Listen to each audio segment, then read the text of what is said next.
使得我看见到处是阳光，快乐在城市上空飘扬，新世界来得像梦一样，让我暖洋洋。你的老怀表还在转吗？你的旧皮鞋还能穿吗？这有一支未来牌香烟，你不想尝尝吗？我明天一早，我猜阳光会好，我要把自己打扫，把破旧的全部卖掉，这样多好，快来把本腾电脑，就让他们代替我来思考。Hello， 大家好，这一期继续干货分享。我们在产品进入系列的第一期里边，我曾经分享过自然光下拍摄化妆品。这种拍摄方法就是相对简单，就是取决于光线，然后呢，道具就是就地取材，我们看有什么就拿来拍什么，然后把它处理成一些印式风啊等等。这种拍摄方法的优势就是快速简单，拍摄也简单，后期相对也简单。然后呢，今天继续分享一个自然光下拍摄的技巧，不过我会在里面加入一些后期的知识和技巧，然后让大家去丰富一下这个拍摄的流程。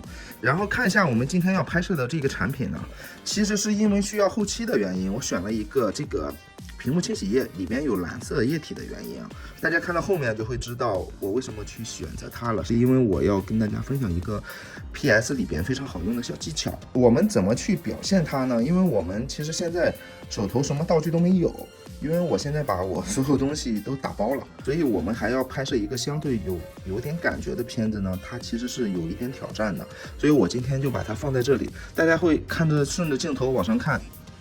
我是放了一个花，这个富贵竹，通过它这样打出一个影子，然后我们就想它和影子，我们现在手头只有它和影子，怎么样去制造一些光影呢？因为我们像这种片子它是很难出效果的，因为我们没有道具，所以我们只能在光影上面下功夫。所以我现在尽量去找光影，然后把产品这样露一下，然后去调整这个，跟它去制造一些光影的位置。好了，这个时候我们继续加入我们之前常用的一个道具，经常看我视频的一定知道是 PE 反光板。我们现在把 PE 反光板加入。好，大家可以看到，通过它的加入，我可以这样凭空多出来的很多光影。然后呢，我通过这个光影和叶子的阴影的结合呢，我们就去试着拍一组大片。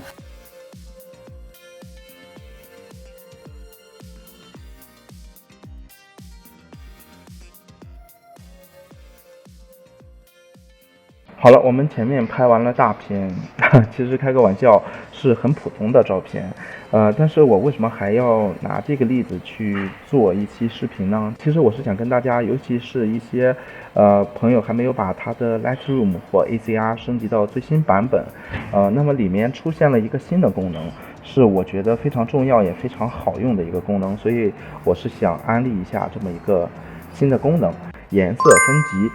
好，大家看到这是我修完的片子，大概做了一些颜色上的调整。我们现在进入 ACR 界面，看一下它是怎么用的。好，现在进入了 ACR 的界面，大家看到我用 ACR 转取完的一个照片就是这个样子了，和最终的效果已经非常非常接近了。但是我们看一下它的原片是什么样子。其实原片也挺一般的，是不是？但是原片的光影感会更强。我这里很想分享的一个功能是什么呢？我们把它切回来，我在这里做了很多调整，对吧？这些跟之前还是一样，但是大家看这里多出来了一个颜色分级的概念，这个就是我非常想强调的。因为为什么这么说呢？我们抛开别的不说，我们单独的去查看一下有颜色分级和没有颜色分级它们的区别。好，我点开这个按钮就显示和打开，显示和关闭。好，大家看到颜色分级，我把这个调整关闭之后，它的阴影就是黑色的，对不对？和原片是一样的。但是因为我用了这个功能之后，我可以把它很快的阴影的颜色和产品的颜色就做了一个统一，这样看起来视觉更加协调统一，然后看起来也更加轻快一点，不像之前的阴影特别的压抑。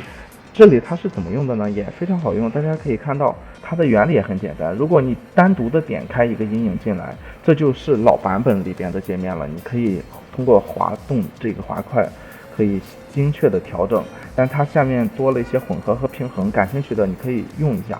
但在这里我们是怎么用的呢？很简单，就是我们直接用这个滑块去调就可以了。看，越往外饱和度越高，大家可以看到我现在把它都归零，大家可以看到现在阴影又是黑色的，没有什么颜色的了。